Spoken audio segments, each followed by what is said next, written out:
Once upon a magical night, after the royal ball where Cinderella danced with Prince Charming, something very strange happened. As the clock struck 12 and she rushed down the grand stairs, one of her glass slippers shimmered not just with moonlight, but with a mysterious blue glow. The slipper didn't just slip off, it vanished into thin air. The next morning, Cinderella awoke to find her other slipper glowing too. Before she could even blink, the light grew brighter and brighter until whoosh! She was swept away through a sparkling tunnel of time. When she opened her eyes, she was no longer in her castle. She stood in a strange village with wooden carts, strange clothes, and people who spoke differently. A kind little girl named Alara told her, "Welcome to the village of the first clock.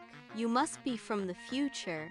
Cinderella realized that her lost slipper must have fallen into another time. With Alara's help, she followed the glittering footprints that only appeared under moonlight.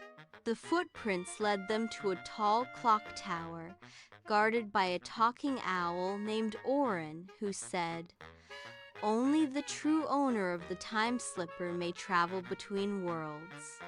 But before Cinderella could retrieve her slipper, a mischievous shadow appeared. It was Lady Tremaine, her wicked stepmother. She had followed Cinderella into the past, planning to use the slipper's power to rewrite history and make herself queen. Cinderella and Alara worked quickly. With Orin's wisdom, they climbed the clock tower, where time itself ticked and twisted. At the very top, the lost glass slipper rested inside a swirling bubble of light. Just as Lady Tremaine reached for it, Cinderella remembered the fairy godmother's words. "Magic is strongest when the heart is kind." She wished not for revenge, but for the slipper to find its true home. The bubble burst into stardust, wrapping around Cinderella. Time spun backward, then forward, flashing through ages, castles, forests, even the future with flying carriages.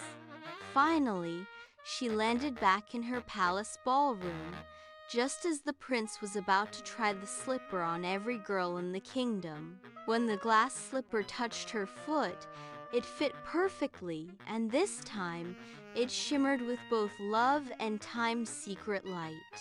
The fairy godmother appeared, smiling.